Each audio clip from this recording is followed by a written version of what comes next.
नमस्कार, आप देख रहे हैं न्यूज बाइस्कोप। मैं हूं आपके साथ रौमिता रीनू। झारखंड के सिरमटोली केंद्र सरना स्थल के पास फ्लाईओवर के रैंप को हटाने की मांग को लेकर रविवार को हुए हंगामे के बाद आपको बता दें, पूर्व मंत्री गीता श्री उरांव सहित 24 लोगों पर प्राथमिकी दर्ज की गई है। प्राथमिकी चुटिया थाना में जिला प्रशासन के दंडाधिकारी के आवेदन पर दर्ज की गई है। वहीं प्राथमिकी में आरोप है कि प्रदर्शनकारियों ने बैरिकेडिंग तोड़ी, पुलिस से भिड़े और सरकारी कामकाज में रुकावट डालने की कोशिश की है। पुलिस कर्मियों के साथ धक्का मुक्की करने का और बदसलूकी की भी घटना हुई है। इस खबर में ज्यादा जानकारी के लिए हमारे साथ हमारे संवाददाता अमित जुड़ चुके हैं। अमित, लगातार ये फ्लाईओवर को लेकर प्रदर्शन कर रहे थे लोग और अभी 24 लोगों पर प्राथमिकी दर्ज की गई है। क्या है पूरी जानकारी? जी बिल्कुल रोबिता, जिस प्रकार से 30 मार्च को जो बैरिकेडिंग लगाई गई थी पुलिस के द्वारा, उसको तोड़ने का प्रयास किया गया था। गीता श्री उरांव उसका अगुवाई कर रही थी और साथ ही तमाम जो आदिवासी संगठन के लोग हैं वो भी उसमें शामिल थे। तो ऐसे में 24 लोगों पे जो एफआईआर है वो दर्ज की गई है। उन पर साफ तौर पर आरोप लगाया गया है कि केंद्रीय सरना स्थल के पास जो फ्लाईओवर के रैंप हटाने का की मांग को लेकर लगातार रविवार को हंगामा कर रहे थे, उसको लेकर के है कि चुटिया थाना में जो है एफआईआर दर्ज किया गया है।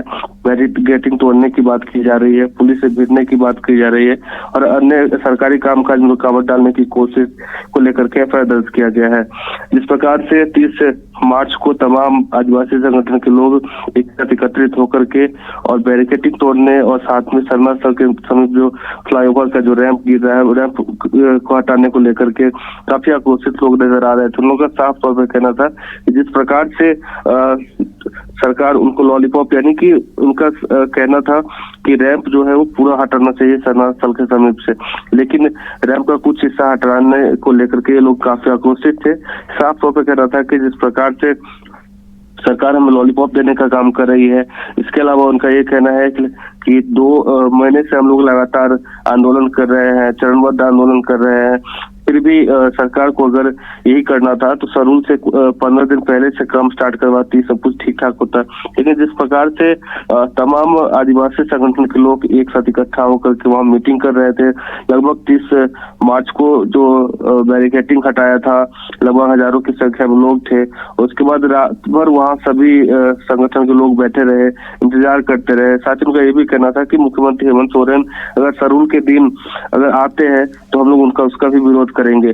लेकिन उन लोगों को एसपी, सिटी और एसडीएम तमाम लोग जो है उनसे बातें हुई, समझौता हुआ। समझौता साफ तौर पर 5 अप्रैल को जो है एक बड़ी बैठक का आयोजन इन लोगों ने किया है और साथ ही इनका कहना है कि जब तक ये रैंप नहीं हटेगा तब तक हम लोग लगातार आंदोलन करते रहेंगे।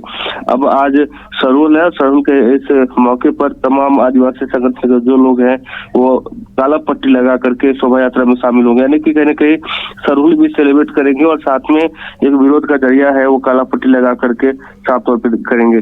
तो कह सकते हैं कि जिस प्रकार से हुआ था उस दिन मामला, यानी कि जो बैरिकेडिंग तोड़ी गई थी और साथ में हजारों की संख्या में लोग शामिल थे, तो उस मामले को लेकर के चुटिया थाना में एफआईआर दर्ज किया गया है। उन पर आरोप लगाया गया है कि बैरिकेडिंग तोड़ने की कोशिश की गई है, साथ ही सरकारी कामकाज में रुकावट की बात की कोशिश की गई है और साथ ही पुलिस वालों से धक्का मुक्की की भी आरोप इस पर जो है वो लगाया गया है, यानी कि पुलिस से भिड़ने का भी इसमें आरोप लगाया गया है। तो यह लगभग 24 लोग पे एफआईआर दर्ज की गई है और सबसे अहम बात यह है कि पूर्व शिक्षा मंत्री गीता श्री उरांव जो इस आंदोलन का अगुवाई कर रही थी, उनके ऊपर भी जो है एफआईआर किया गया है। जी रोमिता।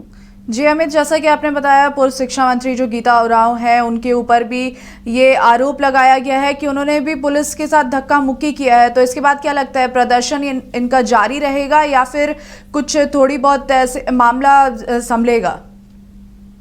बिल्कुल, जिस प्रकार से आज सरूल है और सरूल के दिन तमाम जो आदिवासी संगठन के लोग होते हैं, सरना धर्म के लोग होते हैं, वो शोभा यात्रा निकालते हैं, उसमें नाचते गाते शोभा यात्रा में शामिल होते हैं, मानर की थाप पे रखते रहते हैं।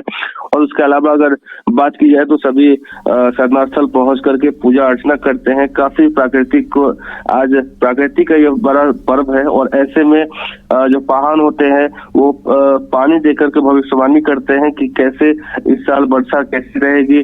साथ ही नए नए फल जो इस मौसम में आते हैं उस फल का प्रसाद जो है वो लोग ग्रहण करते हैं और इसके बाद काफी एंजॉय करते हैं और उसके बाद नाचते गाते फिर वापस अपने घर की तरफ जाते हैं। तो ये लगभग लाखों की संख्या में लोग इस शोभा यात्रा में शामिल होते हैं। अलग अलग जगहों पे शहर में अलग अलग जगहों पे स्वागत के लिए मंच भी बनाया जाता है हर एक राजनीतिक दलों के द्वारा। तो इसके बाद अब इसमें शामिल सभी आदिवासी संगठन के लोग होंगे, लेकिन कहीं न कहीं एक विरोध का जो जरिया है वो है काला पट्टी जो है हाथ में लगा करके ये लोग सड़क में दिखेंगे। तो साफ तौर पर है कि ये विरोध का जो काला पट्टी है वो देखने को मिलेगा और साथ ही 5 अप्रैल को एक बड़ी बैठक बुलाई जाएगी तमाम आदिवासी संगठन के लोगों के द्वारा और उसमें निर्णय लिया जाएगा कि आगे क्या कुछ रणनीति है, उस पर बातें होंगी। और साथ ही उनका कहना है, जो गीता सिंह राव है उनका कहना है कि जब तक हमारी मांग पूरी नहीं होती है तब तक हम लोग लगातार आंदोलन करते रहेंगे, चाहे जो भी हो जाए। जी धन्यवाद अमित, बहुत बहुत शुक्रिया आपकी जानकारी के लिए।